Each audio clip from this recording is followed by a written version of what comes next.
24 tahun PPK Tabita terus menjadi sahabat dalam situasi kurang bersahabat. PPK Tabita bersyukur kepada Tuhan atas kesempatan melayani keluarga berduka dari semua agama dan kepercayaan. Saat ini PPK Tabita memiliki 2 pelayanan utama, yakni pertama, pelayanan prakedukaan program kepesertaan yang terdiri dari 3 jenis, yaitu iman plus, pengharapan, dan kasih. Adapun total peserta Tabita hingga tahun 2021 telah mencapai 18.000 peserta, dengan komposisi 38% berasal dari jemaat GKI dan 62% berasal dari jemaat non-GKI. Kedua, pelayanan saat kedukaan. PPK Tabita melakukan pelayanan di rumah dan rumah duka mitra di Kota Jakarta, Kota Bekasi, Kota Depok, Kota Tangerang, dan Kota Tangerang Selatan.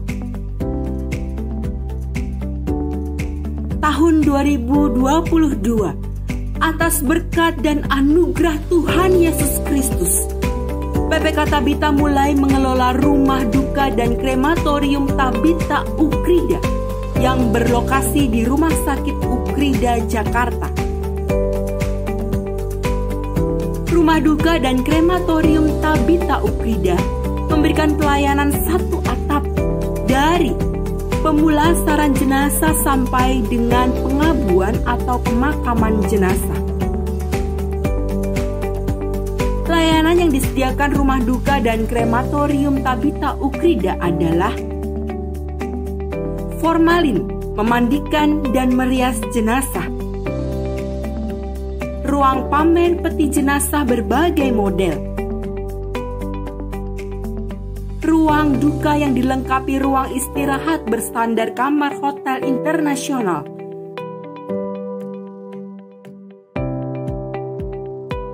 pemandu kedukaan yang sigap dan ramah, gerai perlengkapan upacara keagamaan, bunga dan dekorasi, makanan dan minuman, mobil jenazah apart, pengawalan, mesin kremasi dengan bahan bakar gas yang ramah lingkungan, ruang tunggu proses pengabuan yang nyaman, guci abu jenazah dengan desain yang menarik, penjualan tanah makam swasta, pengiriman jenazah ke luar kota dan luar negeri.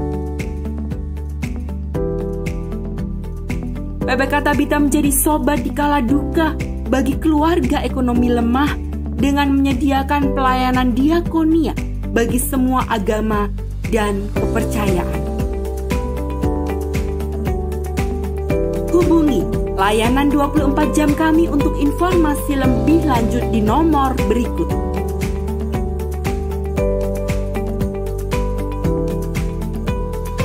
Tuhan Yesus memberkati.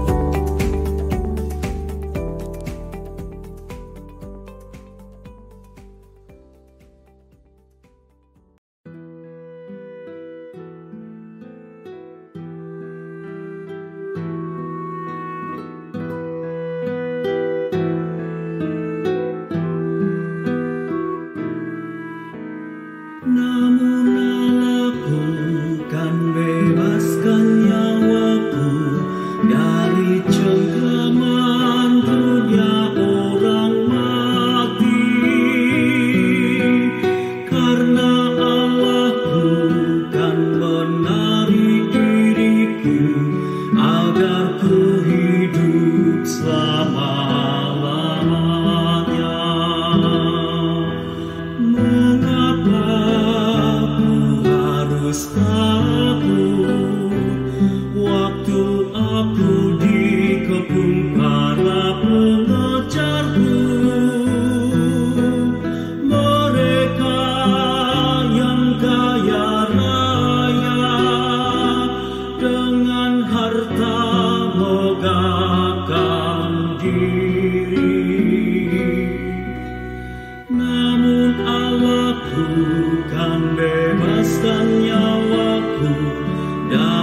cengkraman dunia orang mati,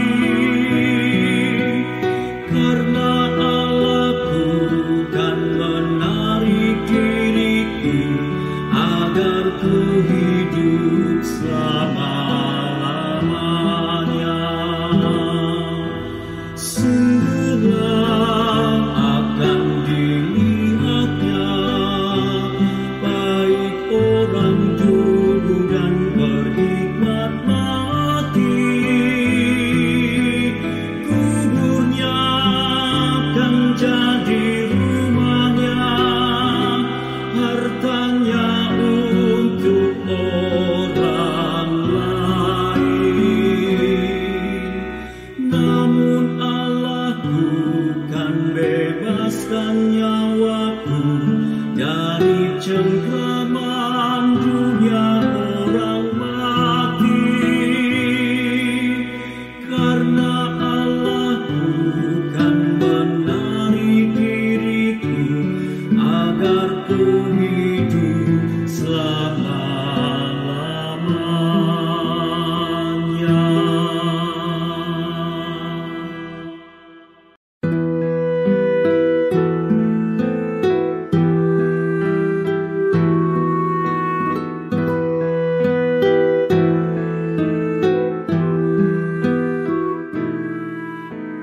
Namun Allahku kan bebaskan nyawaku dari cengkraman dunia orang mati,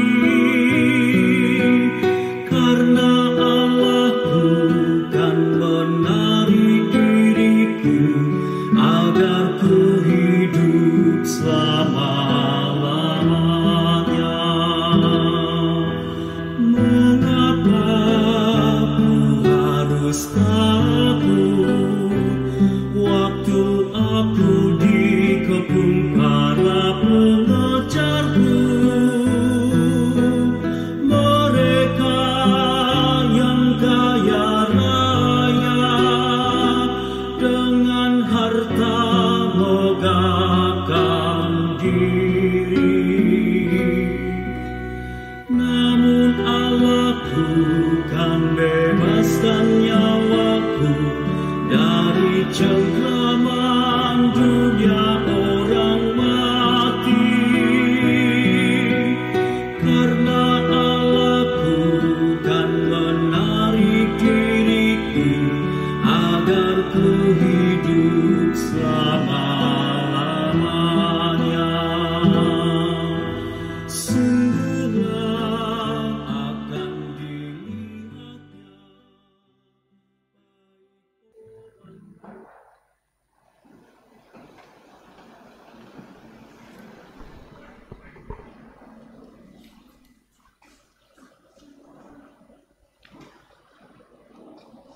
Selamat hari Minggu, Bapak Ibu, Saudara-saudari yang dikasihi Tuhan. Mohon perhatian sejenak atas warta lisan pada minggu ini. Agar kebaktian dapat berlangsung dengan hikmat dan tertib, khusus bagi umat yang ada di dalam ruangan ini, mohon agar handphone, gadget, atau alat komunikasi yang saudara bawa dapat dinonaktifkan. Kami mengucapkan selamat bersekutu kepada saudara yang mengikuti kebaktian on-site dan live streaming di GKI Perumahan Citra 1. Dan bila saudara memerlukan informasi ataupun pelayanan, saudara dapat menghubungi tata usaha pada hari kerja atau penatua yang bertugas pada hari ini. Kebaktian hari ini dilayankan oleh pelayan firman Pendeta Deborah Rahelina Simanjuntak dari GKI Perniagaan.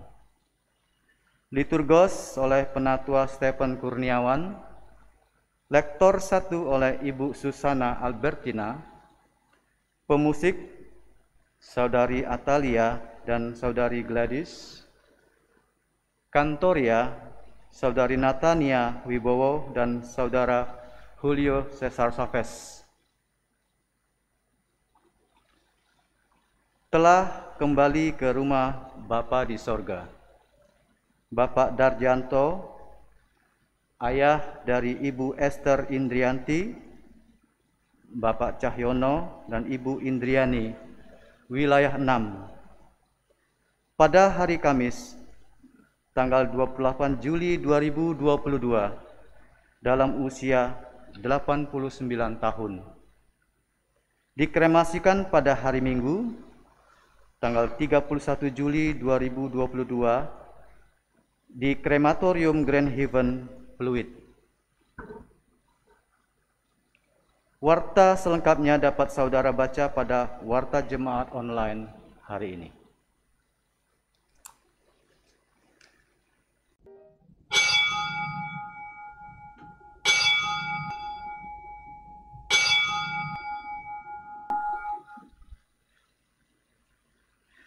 Umat yang dikasihi Tuhan, marilah kita awali ibadah hari ini dengan menyanyikan Kidung Jemaat 19, Tuhanku Yesus.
Umat yang dikasihi Tuhan, kita meyakini bahwa ibadah ini terjadi karena pertolongan Tuhan, sumber segala berkat yang menjadikan segala sesuatu dan memelihara dengan kasih-Nya.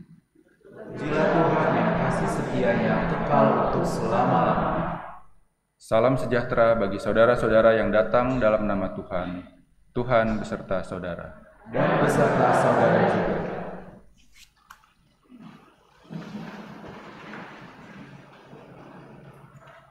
Setiap orang perlu harta untuk memenuhi kebutuhan hidupnya, menolong sesama, dan tentunya untuk memuliakan Tuhan. Jadi, tidak salah jika kita bekerja mencari uang atau harta. Namun, jangan jadikan harta menjadi tujuan hidup kita, sehingga dalam mengumpulkan harta, kita rela menindas sesama, menipu, atau berkelahi dengan saudara, bahkan menghalalkan segala cara. Meski diperlukan, harta tidak dapat dijadikan sebagai jaminan masa depan, sebab bisa tiba-tiba saja lenyap. Kalaupun seumur hidup harta bisa terjaga, saat mati harta tak dapat dibawa pergi. Perlu kita ingat bahwa kelak Tuhan akan meminta pertanggungjawaban atas penggunaan anugerah harta yang Tuhan berikan. Setiap orang yang kepadanya banyak dipercayakan, daripadanya akan lebih banyak dituntut. Firman Tuhan dalam Matius 6 ayat 20-21 mengingatkan kita. Tetapi kumpulkanlah bagimu harta di sorga. Di sorga, ngengat dan karat tidak merusakkannya, dan pencuri tidak membongkar serta mencurinya. Karena di mana hartamu berada, di situ juga hatimu berada.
Mari kita menaikkan doa pengakuan dosa kita.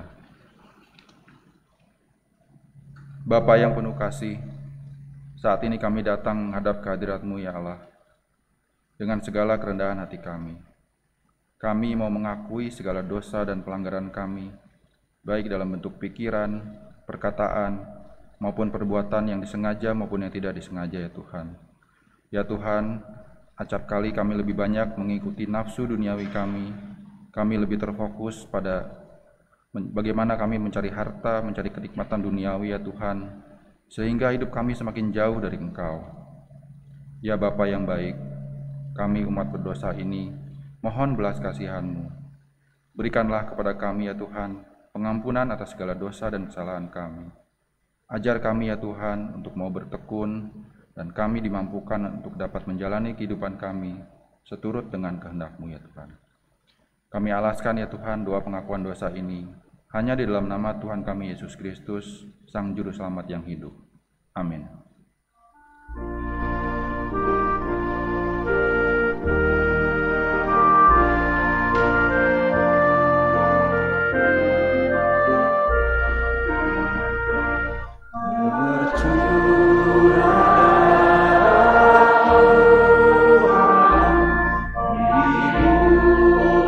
Bapa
Bagi setiap orang yang telah datang di hadapan Allah dan dengan sungguh-sungguh mengakui serta menyesali dosa-dosanya, diberikan berita anugerah yang dinyatakan dalam firman-Nya menurut Mazmur 116 ayat 5-7. Tuhan adalah pengasih dan adil, Allah kita penyayang. Tuhan memelihara orang-orang sederhana. Aku sudah lemah, tetapi diselamatkannya aku. Kembalilah tenang, hai jiwaku, sebab Tuhan telah berbuat baik kepadamu. Demikianlah berita anugerah dari Tuhan.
Mari kita menyiapkan diri untuk membaca dan merenungkan firman Tuhan. Kita berdoa.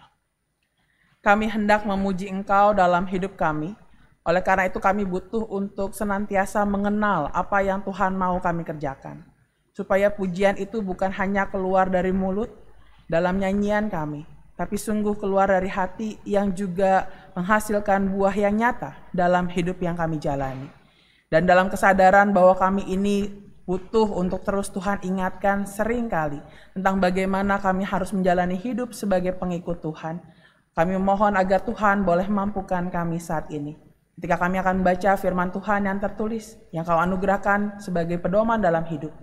Mari Tuhan tolong mampukan kami untuk sungguh bisa menyiapkan hati ini dengan baik, membuka telinga kami dan mendengarkan firman-Mu, supaya firman itu kiranya boleh sungguh menyerap dalam hidup kami, dan menghasilkan buah-buah yang berkenan bagi Tuhan. Bersabdalah Tuhan di tengah-tengah umat-Mu, Dan kiranya Engkau juga yang boleh mampukan hamba-Mu dalam menyampaikan perenungan itu, membagikan perenungan itu di tengah-tengah umat Tuhan. Dalam Kristus kami berdoa. Amin.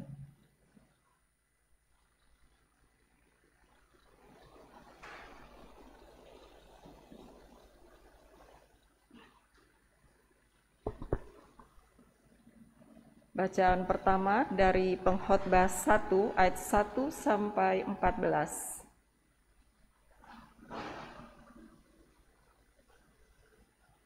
Inilah perkataan pengkhotbah anak Daud raja di Yerusalem. Kesia-siaan belaka, kata pengkhotbah, kesia-siaan belaka, segala sesuatu adalah sia-sia. Apakah gunanya manusia berusaha dengan jerih payah di bawah matahari? Keturunan yang satu pergi dan keturunan yang lain datang, tetapi bumi tetap ada. Matahari terbit, matahari terbenam, lalu terburu-buru menuju tempat ia terbit kembali. Angin bertiup ke selatan, lalu berputar ke utara, terus-menerus ia berputar, dan dalam putarannya angin itu kembali. Semua sungai mengalir ke laut, tetapi laut tidak juga menjadi penuh. Kemana sungai mengalir, ke situ sungai mengalir selalu. Segala sesuatu menjemukan, sehingga tak terkatakan oleh manusia. Mata tidak kenyang melihat, telinga tidak puas mendengar. Apa yang pernah ada akan ada lagi, dan apa yang pernah dibuat akan dibuat lagi. Tak ada sesuatu yang baru di bawah matahari. Adakah sesuatu yang dapat dikatakan, lihatlah, ini baru, tetapi itu sudah ada dulu, lama sebelum kita ada. Kenang-kenangan dari masa lampau tidak ada, dan dari masa depan yang masih akan datang pun tidak akan ada kenang-kenangan pada mereka yang hidup sesudahnya. Aku, pengkhotbah, adalah raja atas Israel di Yerusalem. Aku membulatkan hatiku untuk memeriksa dan menyelidiki dengan hikmat segala yang terjadi di bawah langit. Itu pekerjaan yang menyusahkan, yang diberikan Allah kepada anak-anak manusia untuk melelahkan diri. Aku telah melihat segala perbuatan yang dilakukan orang di bawah matahari. Tetapi lihatlah, segala sesuatu adalah kesia-siaan dan usaha menjaring angin. Demikianlah sabda Tuhan.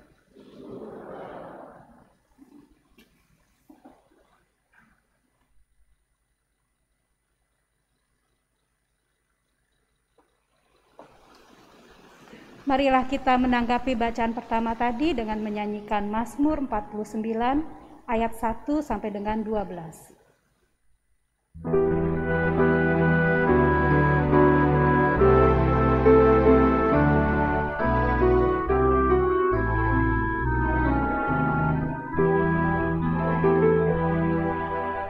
Namun Allahku kan bebaskan nyawaku dari cengkraman dunia orang mati. Karena Allahku kan menarik diriku agar ku hidup selama-lamanya. Namun Allahku kan bebaskan nyawaku dari cengkraman dunia orang mati. Karena Allahku kan menarik diriku agar ku hidup selama-lamanya.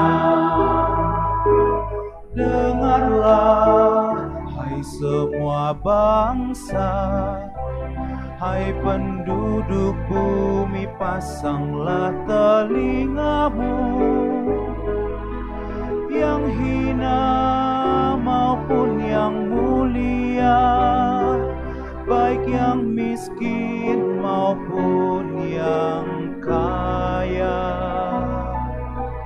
Dengutku kan ucapkan hikmah, dan hatiku kan renungkan pengertian. Aku kan mendengarkan Amsal, ku nyanyikan dengan kecapi.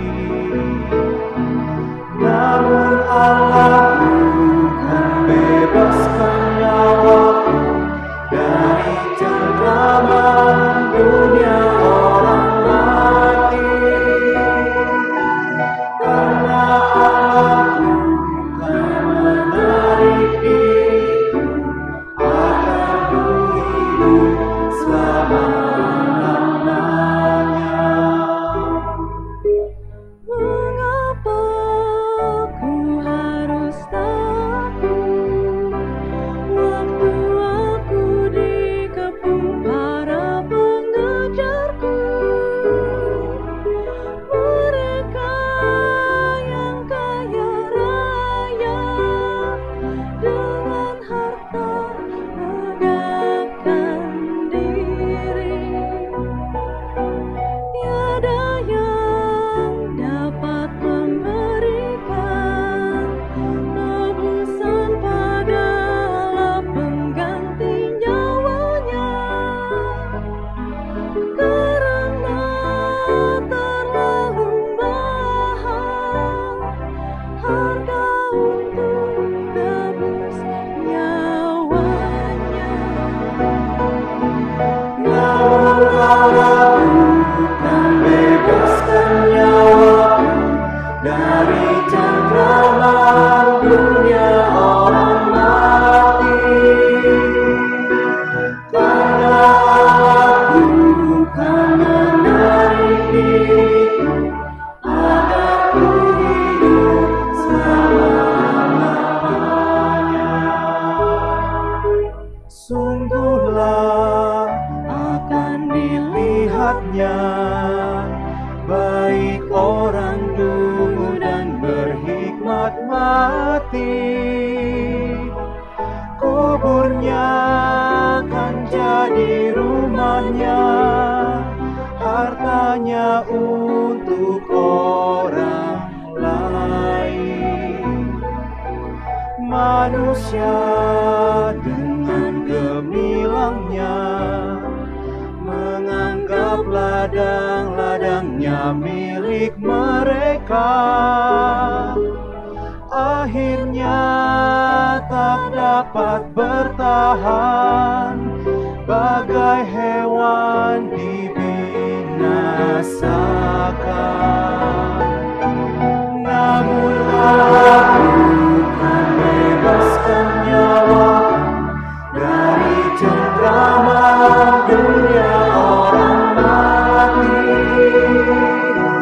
Karena Allahku kan menarik diriku agar ku hidup selama-lamanya.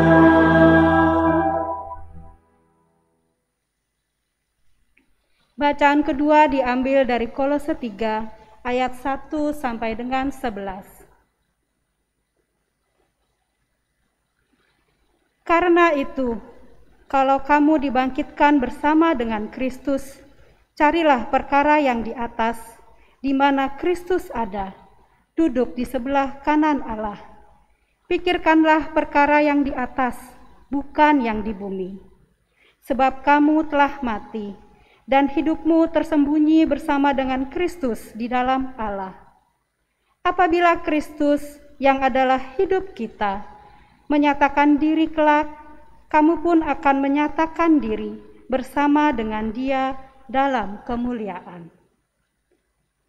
Karena itu matikanlah dalam dirimu segala sesuatu yang duniawi, yaitu percabulan, kenajisan, hawa nafsu, nafsu jahat, dan juga keserakahan yang sama dengan penyembahan berhala.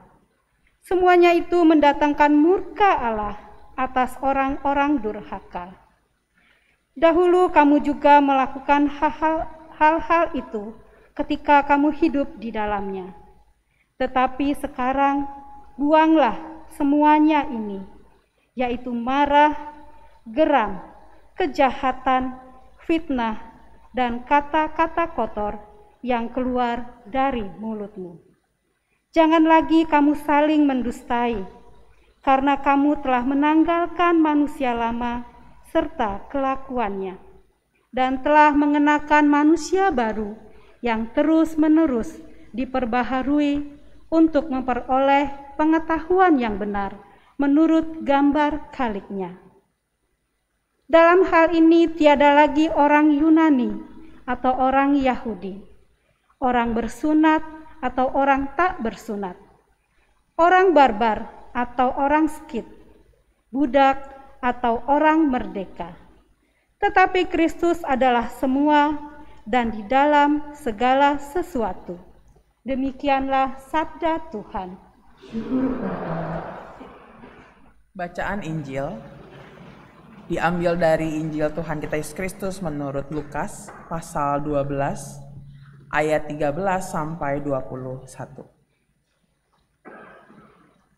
Lukas pasal 12 ayat 13 sampai 21.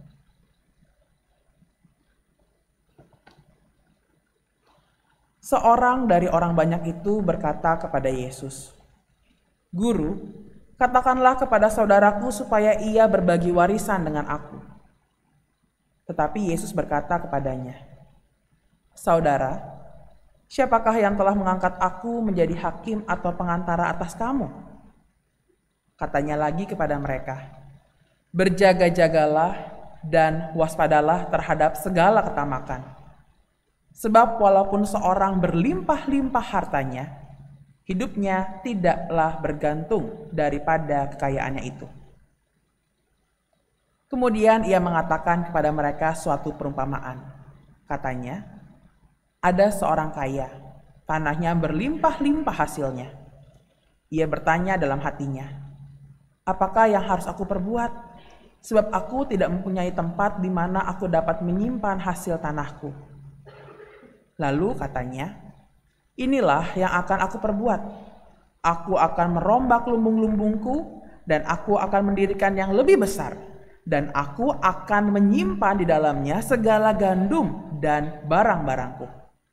Sesudah itu aku akan berkata kepada jiwaku, jiwaku, ada padamu banyak barang, tertimbun untuk bertahun-tahun lamanya. Beristirahatlah, makanlah, minumlah, dan bersenang-senanglah.' Tetapi firman Allah kepadanya, 'Hai engkau orang bodoh, pada malam ini juga jiwamu akan diambil daripadamu. Dan apa yang telah kau sediakan, untuk siapakah itu nanti?' Demikianlah jadinya dengan orang yang mengumpulkan harta bagi dirinya sendiri, jikalau ia tidak kaya di hadapan Allah." Demikianlah Injil Tuhan kita Yesus Kristus. Berbahagialah mereka mendengarkan firman Allah dan yang memeliharanya. Haleluya. Haleluya, haleluya, haleluya.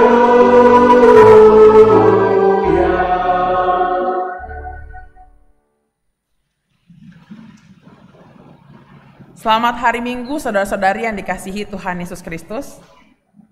Senang sekali bisa kembali berjumpa dengan Bapak Ibu semua di Jemaat GKI Perumahan Citra 1. Salam dari Majelis Jemaat GKI Perniagaan buat saudara-saudari sekalian. Saya saat ini melayani di sana GKI Perniagaan, daerah Glodok Bapak Ibu ya. Senang bisa berjumpa dengan Bapak Ibu kembali. Nah saudara, kalau ditanya nih ya, dalam hidup kita, hidup seperti apa sih yang saudara impikan? Kalau ditanya, hidup yang menjadi impian Bapak Ibu itu yang seperti apa? Nah seringkali orang kalau ditanya hidup seperti apa yang diimpi-impikan, banyak orang menggambarkan hidup yang diimpikan itu seperti ini. Nggak jalan. Nah ini ya, muda foya-foya, tua kaya raya, mati masuk surga ya. Bapak Ibu, gak tahu seberapa banyak saudara yang setuju dengan slogan ini yang katanya diimpikan banyak orang. Muda foya-foya, tua kaya raya, mati masuk surga. Namun kenyataannya bukankah seringkali hidup gak berjalan seperti ini? Muda foya-foya, tua kaya raya, mati masuk surga. Lalu orang kemudian berpikir, ini kayaknya gak realistis nih ya, punya hidup yang kayak gini. Jadi gimana dong hidup yang lebih realistis? Maka muncullah slogan yang lain. Muda, kerja keras. Tua, hidup nyaman, sejahtera, katanya gitu ya. Muda tuh kerja keras. Lalu biar hidupnya ketika tua nyaman, sejahtera. Karena dia sudah bekerja keras mengumpulkan segala sesuatu dan untuk menikmatinya di masa tua. Ini yang katanya lebih realistis. Namun bukankah sekali lagi kenyataannya hidup gak berjalan seperti slogan ini? Seperti apa yang diimpikan oleh banyak orang. Paling tidak itu yang kita jumpai dalam tokoh perumpamaan Injil. Ya, di bacaan Injil kita hari ini. Dari Lukas 12 ya. Diceritakan bahwa ada seorang kaya yang hasil tanahnya berlimpah-limpah Bapak Ibu. Bisnisnya sukses, lumbungnya itu sampai gak cukup lagi untuk menampung semua hasil panennya. Lalu apa yang ia lakukan? Ia berencana justru untuk memperbesar lumbungnya, lebih besar lagi. Lalu setelah itu harapannya, kemudian setelah dia punya banyak persediaan, ia akan menikmati hidupnya dan bersenang-senang.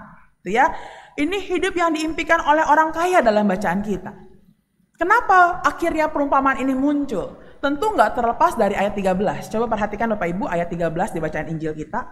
Dikatakan bahwa waktu itu di tengah-tengah orang banyak ada orang yang minta Tuhan Yesus untuk jadi hakim atau pengantara tentang apa?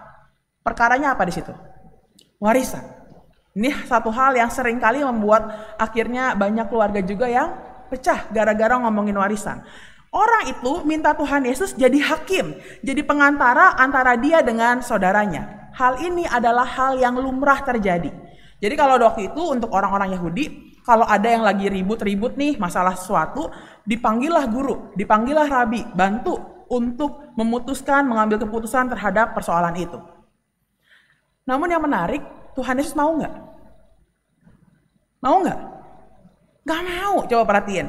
Siapa yang ngangkat? Dia bilang ya, mengangkat aku jadi pengantara buat kamu. Gak mau. Kenapa dia gak mau? Satu, sebab dia gak mau jadi orang yang kemudian diperdaya untuk memuaskan orang yang meminta dia menjadi pengantara. Yang kedua, sebab Tuhan tahu yang menjadi akar persoalannya bukan hanya bicara tentang pembagian warisan, sebab pembagian warisan sudah ada hukumnya, udah ada yang mengatur, tapi apa yang menjadi persoalan utama?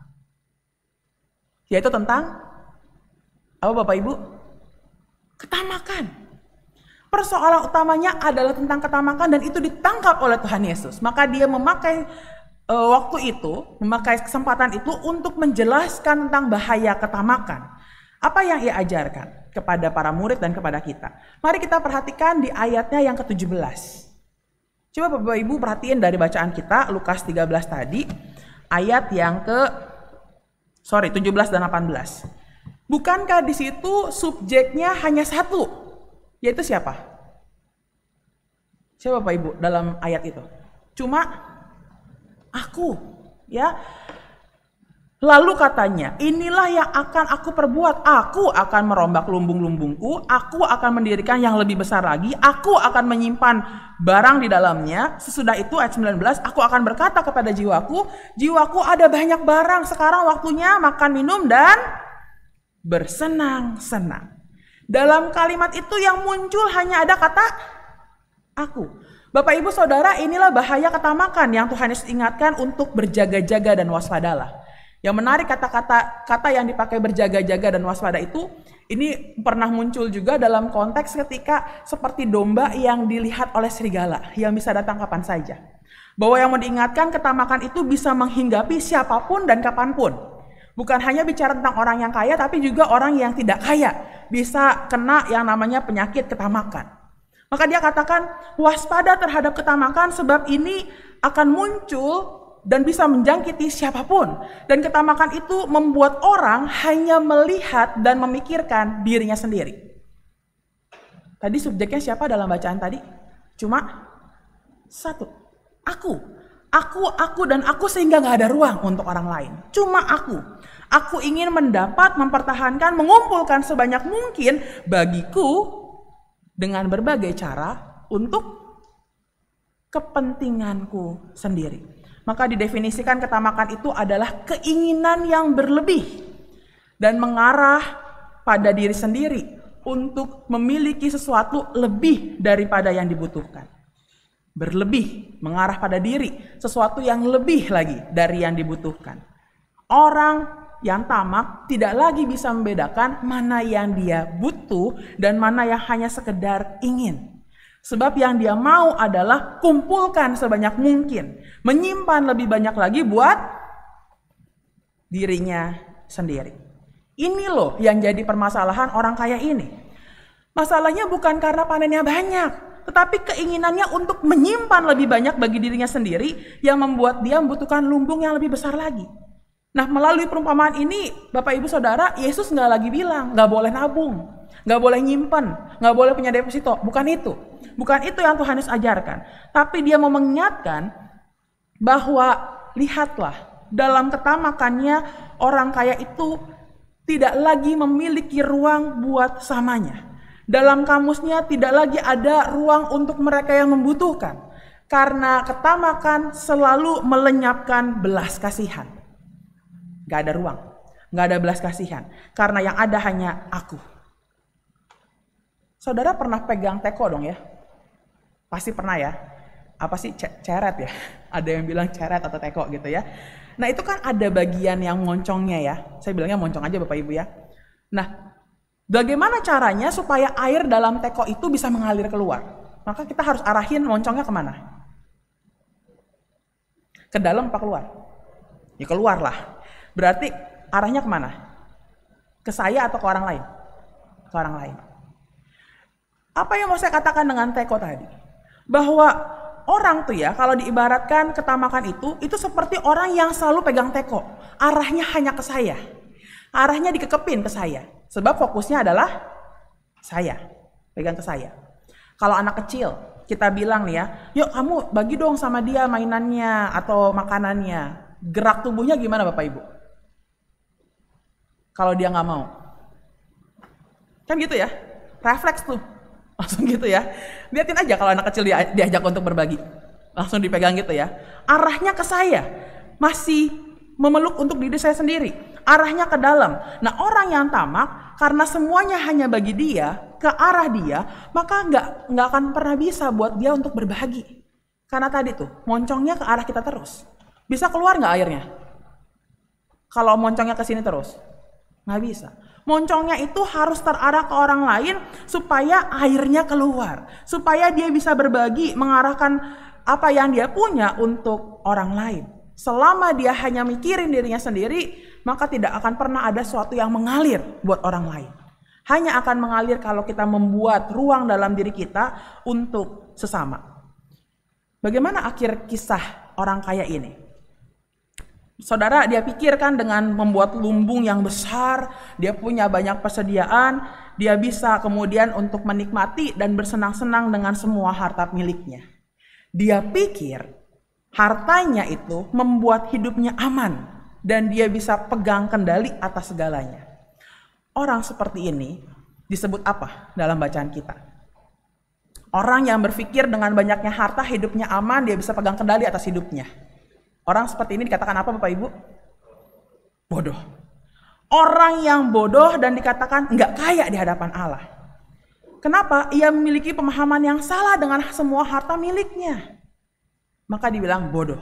Lalu gimana sih sebenarnya pemahaman yang benar terhadap semua harta yang kita punya? Kalau belajar itu nggak selalu dari yang contoh benar. Tapi kita juga mau belajar dari contoh-contoh yang salah. Seperti yang saat ini kita lakukan. Kita mau belajar dari yang pertama, ya, orang yang bodoh, ya. Dari kata yang pertama, orang yang bodoh. Untuk belajar bagaimana seharusnya kita memahami harta milik kita. Bapak Ibu Saudara, setuju nggak kalau dikatakan bahwa orang dalam bacaan kita ini sebenarnya adalah orang yang pintar? Setuju nggak? Dia punya banyak loh, sukses bisnisnya. Pintar nggak? Pintar. Untuk ukuran duniawi dia pintar, orang sukses, punya banyak tabungan. Tapi orang ini disebut bodoh karena dia bertindak tanpa memperhitungkan keberadaan Allah. Ini yang pertama.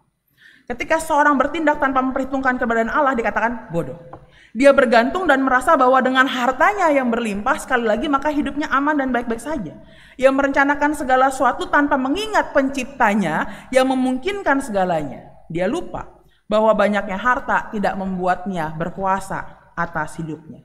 Hidup ini milik Allah dan bukan milik manusia sekaya apapun kita. Sebab Tuhan yang selalu pegang kendali atas seluruh hidup kita, atas segala sesuatu. Bahwa memang harta itu penting untuk keberlangsungan hidup kita, bagi kehidupan kita. Tapi hidup kita sekali lagi gak bergantung pada harta, melainkan pada Allah. Punya banyak harta itu tidak kemudian membuat hidup kita jadi lebih panjang. Tidak membuat kemudian kita jadi berkuasa untuk melakukan segalanya dalam hidup kita. Apa yang dikatakan oleh Yakobus tentang hidup manusia? Dia katakan hidup manusia itu seperti apa Bapak Ibu? 3 huruf. Iya. Hidup manusia itu seperti uap. Buka gitu ya, kalau kita lagi masak, dibuka langsung lenyap. Sangat singkat. Bahwa yang dikatakan, yang diingatkan kepada kita, kita berencana mengumpulkan sebanyak-banyaknya, tapi kita lupa. Hidup kita itu seperti uap yang sebentar saja kelihatan lalu lenyap. Bahwa semua ada dalam tangan Tuhan. Semua ada dalam kendali Tuhan. Jika Allah mengatakan hari ini jiwamu diambil daripadamu, maka segala harta milikmu itu pun tidak akan ada lagi bersama dengan kita. Melainkan untuk orang lain. Merencanakan dan menggantungkan hidup pada yang fana sampai lupa pada yang kekal, yang berkuasa atas segala sesuatu, ini yang disebut dengan bodoh. Bergantung pada yang fana sampai lupa pada yang kekal, ini yang disebut bodoh. Lalu apa yang disebut pintar atau bijak? Pintar atau bijak adalah yang menyadari bahwa hidup yang sementara ini justru harus bergantung pada yang kekal dan bukan pada harta benda yang fana yang kapanpun bisa hilang. Ini yang pertama. Bagaimana cara memaknai, memahami harta benda milik kita?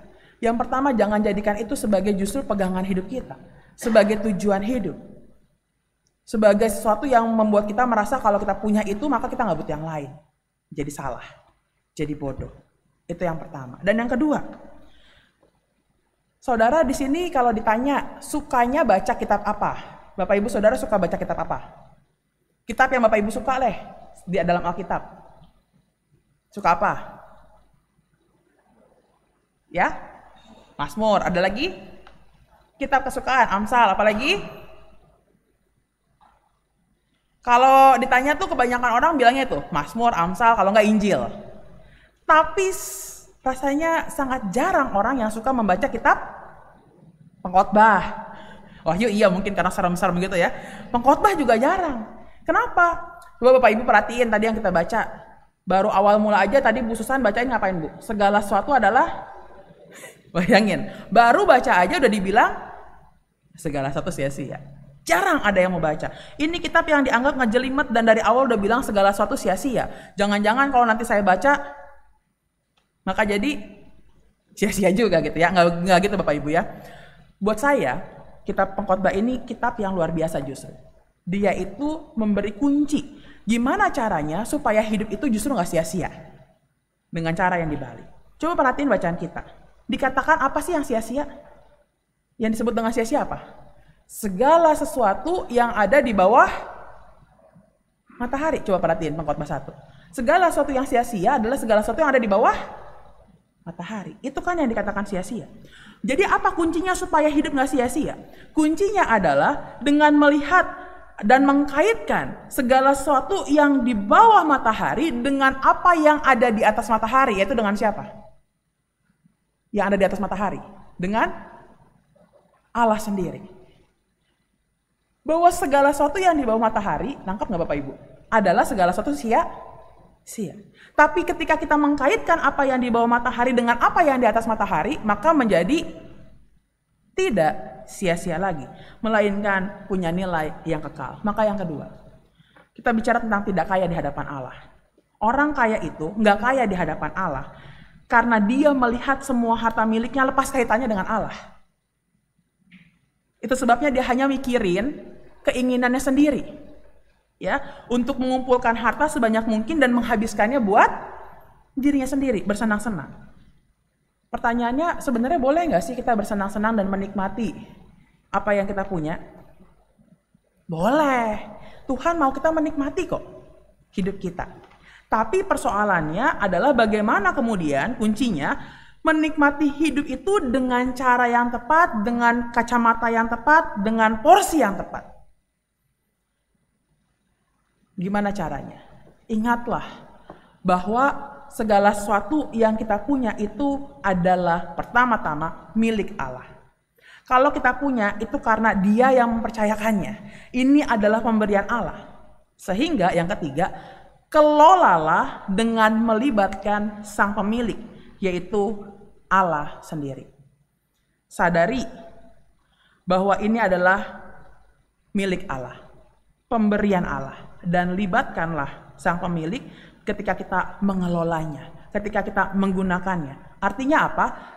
Allah lah yang harus jadi pusat dari semua hal yang kita lakukan terhadap semua yang kita punya. Ini kacamatanya yang harus diganti. Bukan persoalan hartanya, tapi bagaimana kita memahami dan kemudian mengelolanya dengan baik. Seperti contohnya dalam Roma 14 ayat 6. Coba kita buka ya, Roma 14 ayat 6.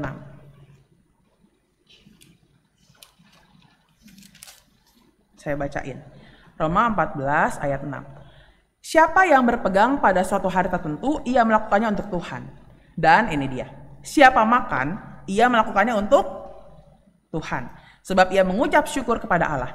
Dan siapa nggak makan, ia melakukannya untuk Tuhan. Dan ia juga mengucap syukur kepada Allah.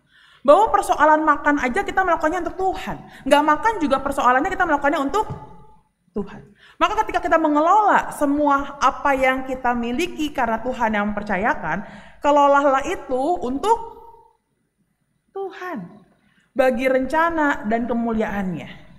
Ya, Yohanes Calvin mengatakan begini Bapak Ibu, yang di bagian bawah. Hidup manusia itu tidak lebih daripada uap atau bayangan. Karena itu, kita harus mementingkan kekekalan dan mengerahkan segenap kekuatan kita untuk bebas dari jerat-jerat kesementaraan. Gimana caranya supaya nggak sia-sia? Gimana caranya supaya nggak hanya sementara? Maka pakailah, kelolalah, nikmatilah dengan cara pandang yang benar dan selalu terkait dengan sang pemilik, yaitu dengan Allah sendiri.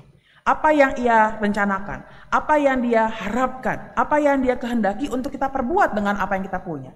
Salah satunya misalnya saya mau ajak saudara untuk melihat, mengelola harta milik melalui doa Bapa kami.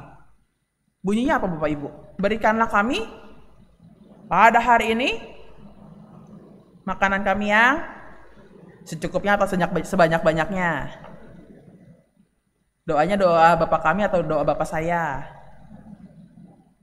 Kalau itu adalah doa Bapa kami, maka kata yang dipakai adalah cukup.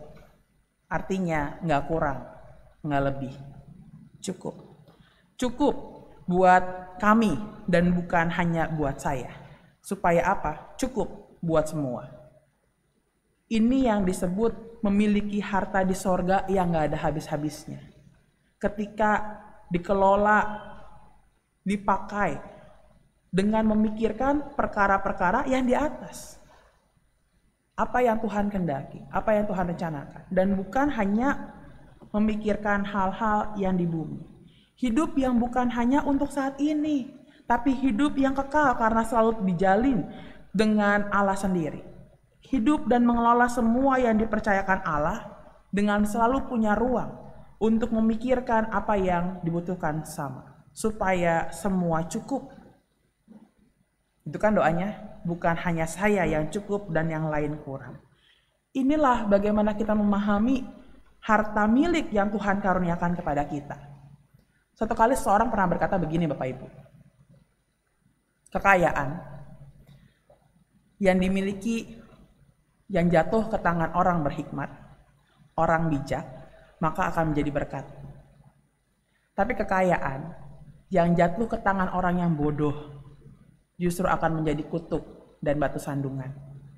Itu semua terjadi ketika dia memiliki pemahaman yang salah dalam melihat apa yang dia punya. Oleh karena itu harapannya adalah kita bisa memahami dan mengelola harta milik ini dengan cara yang sungguh menyatakan siapa sih sebenarnya yang jadi Tuhan dalam hidup kita. Kalau Tuhan kita adalah Tuhan yang kita pahami, yang kita yakini memberi segala sesuatu, maka harusnya cara mengelola beda. Yang menunjukkan bahwa sungguh Dia adalah Tuhan dalam hidup kita. Maka jadilah saluran berkat, bukan jadi teko penampung berkat. Karena kita diutus untuk senantiasa jadi berkat buat orang lain. Jangan lupa laut mati. Laut mati disebut mati karena apa Bapak Ibu? Kadar garamnya tinggi. Kenapa kadar garamnya tinggi? Nggak ada kehidupan dalamnya. Kenapa akhirnya kadar garamnya tinggi dan nggak ada kehidupan? Karena kerjanya ngapain? Nampung doang. Tidak pernah menyalurkan. Maka tandanya apa kalau seorang hidup ketika dia mau jadi saluran berkat buat orang lain? Mengelola harta milik yang Tuhan kasih demi kemuliaan nama Tuhan. Kiranya Tuhan menolong kita, memberi kita hikmat, bijaksana dalam mengelola setiap berkatnya, supaya tidak menjadi batu sandungan, tapi justru jadi kemuliaan buat Tuhan. Amin. Kita masuki saat hening.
Marilah kita bersama dengan umat Allah di masa lalu, masa kini dan masa depan, mengingat pengakuan pada baptisan kita dengan mengikrarkan pengakuan iman rasuli. Aku percaya kepada Allah, Bapa yang Maha Kuasa, Khalik langit dan bumi, dan kepada Yesus Kristus, anaknya yang tunggal Tuhan kita, yang dikandung dari Roh Kudus, lahir dari anak darah Maria, yang menderita sengsara di bawah pemerintahan Pontius Pilatus, disalibkan, mati dan dikuburkan, turun ke dalam kerajaan maut. Pada hari yang ketiga, bangkit pula dari antara orang mati, naik surga, duduk di sebelah kanan Allah, Bapa yang Maha Kuasa. dan dari sana ia akan datang untuk menghakimi orang yang hidup dan yang mati. Aku percaya pada Roh Kudus, gereja yang kudus dan am, persekutuan orang kudus, pengampunan dosa, kebangkitan orang mati, dan hidup yang kekal. Amin. Mari umat Tuhan, kita menaikkan doa syafaat. Mari kita berdoa. Dengan segala kerendahan hati kami, saat ini kami berdoa untuk pemerintah bangsa kami yang terus mengupayakan percepatan vaksinasi di tanah air kami ya Tuhan, sehingga pandemi COVID-19 boleh berakhir. Kami berdoa untuk semua program-program baik yang dibangun oleh Bapak Presiden Joko Widodo beserta dengan seluruh jajarannya. Berdoa juga untuk petugas gugus COVID dan tenaga kesehatan yang terus menjalankan tugasnya dengan penuh ketulusan. Kiranya Tuhan melindungi dan memberikan kesehatan. Kami berdoa untuk saudara-saudara kami yang belum mendapatkan pekerjaan dan saat ini masih berjuang untuk mencari pekerjaan serta mengupayakan untuk mengangkat kehidupan mereka. Kami percaya Tuhan senantiasa menyertai dan memberikan jalan keluar bagi saudara-saudara kami ini. Kami berdoa untuk peperangan yang terjadi di beberapa negara ya Tuhan, yang menimbulkan dampak dan menimbulkan banyak kesusahan. Kami memohon kepadamu ya Tuhan untuk memberikan perdamaian atas dunia ini. Kami berdoa untuk gereja kami GKI Perumahan Citra 1. Berilah kesatuan hati seluruh pelayan Tuhan, baik itu majelis jemaat, badan pelayanan maupun aktivis. Berilah pelayan-pelayanmu hati yang tulus melayani dan memberikan yang terbaik untuk Tuhan. Berilah juga kerinduan umatmu di tempat ini untuk boleh ambil bagian di dalam pelayanan. Kami berdoa untuk program-program yang telah dibuat maupun kegiatan gereja yang dilakukan secara hybrid. Kiranya Tuhan, Engkau memberkati dan biarlah apa yang kami lakukan semuanya untuk hormat dan kemuliaan Tuhan. Saat ini kami mendoakan bagi saudara-saudara kami yang terbaring sakit, baik di rumah maupun di rumah sakit. Ya Tuhan, biarlah di dalam kelemahan tubuhnya, mereka tetap setia dan kuat imannya kepada Tuhan. Saudara-saudara kami ini tetap mengandalkan dan berpengharapan hanya kepadamu saja. Biarlah melalui keluarga yang merawat, melalui obat-obatan yang diminum, serta melalui dokter maupun suster yang merawat. Itu semua merupakan perpanjangan tangan Tuhan, menjadi proses kesembuhan bagi saudara-saudara kami. Tuhan tolong mereka dalam tangan pengasihan-Mu. Engkau beri kekuatan dan kepulihan sesuai dengan waktu Tuhan. Kami saat ini berdoa khususnya untuk keluarga besar dari almarhum Bapak Daryanto, di mana Bapak Daryanto yang Tuhan panggil pulang ke rumah Bapak di surga. Engkau menaungi keluarga yang berduka ini Tuhan dengan kasih-Mu yang tak berkesudahan. Engkau beri kekuatan dan penghiburan kepada keluarga yang ditinggalkan. Tak lupa kami mendoakan untuk HUT PPK Tabita ke-54 tahun. Kiranya pelayanan PPK Tabita sebagai badan pelayanan kedukaan GKI SW Jabar ini boleh terus menjadi berkat. Kami mendoakan juga untuk kesehatan, kesehatian bagi pengurus dan karyawan, agar terus memberikan pelayanan yang terbaik bagi yang berduka. Inilah seruan doa kami Tuhan, yang kami alaskan iman dan percaya kami di dalam nama Tuhan kami Yesus Kristus, Tuhan dan Juru Selamat kami yang hidup. Amin.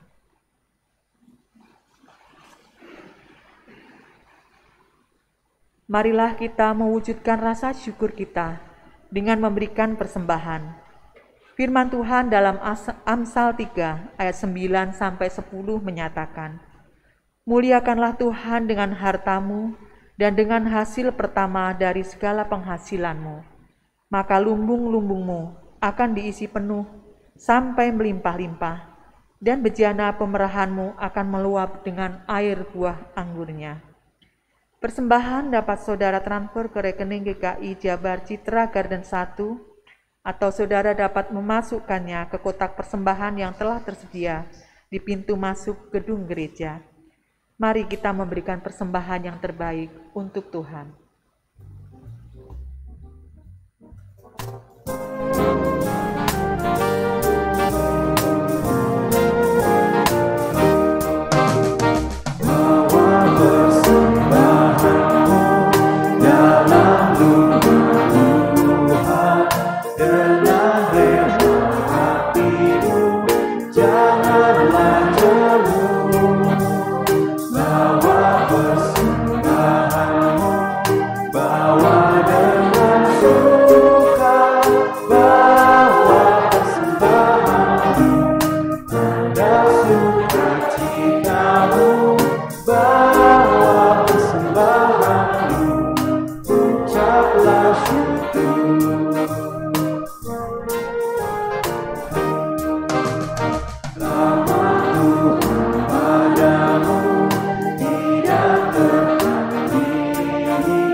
Mari kita bawa persembahan, kita menaikkan doa. Ya Allah yang baik, Allah sumber berkat kami bersyukur Tuhan untuk anugerah yang Tuhan limpahkan kepada kami. Sebagai anak-Mu yang sudah diberkati, sudah selayaknya lah kami mengungkapkan syukur kami dengan memberikan persembahan yang terbaik untuk Tuhan, yang kami tahu semua itu berasal dari Engkau. Dan biarlah kami tidak hanya mempersembahkan berupa materi saja, tetapi kami boleh mempersembahkan diri kami, tenaga dan waktu yang kami miliki untuk kemuliaan nama Tuhan. Terimalah Tuhan persembahan kami ini, Tuhan kuduskan, agar boleh menjadi persembahan yang hidup dan menjadi berkat bagi banyak orang, sehingga nama Tuhan dipermuliakan. Hanya di dalam satu nama Tuhan Yesus Kristus kami berdoa dan bersyukur. Amin.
Saudara yang dikasihi Tuhan Yesus Kristus, maka biarlah kita boleh memiliki pemahaman yang benar terhadap harta milik kita. Itu adalah kepunyaan Allah yang dipercayakan pada kita, dan karena itu kelolalah dengan melibatkan sang pemiliknya. Oleh karena itu, teruslah arahkan hati kita kepada Tuhan. Kami mengarahkan hati kami kepada Tuhan. Jadilah saksi Kristus. Syukur kepada Allah. Terpujilah Tuhan. Kini dan selamanya. Terimalah berkat-Nya. Semoga Gembala Agung yaitu Yesus Tuhan kita memperlengkapi kamu dengan segala yang baik untuk melakukan kehendak-Nya. dan mengajarkan dalam kita apa yang berkenan kepadanya. Bagi Dialah kemuliaan sampai selama-lamanya. Haleluya. Amin.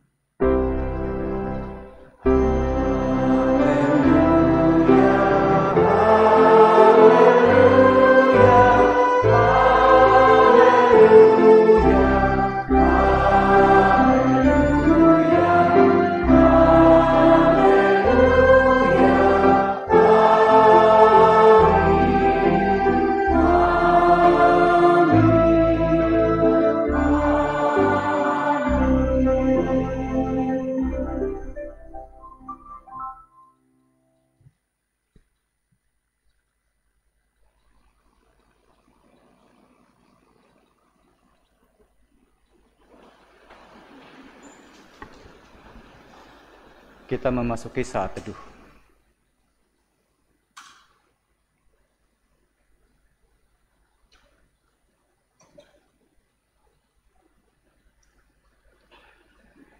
Saat teduh selesai, umat dimohon tetap memperhatikan protokol kesehatan ketika keluar dari tempat ini. Terima kasih, selamat hari Minggu, Tuhan memberkati.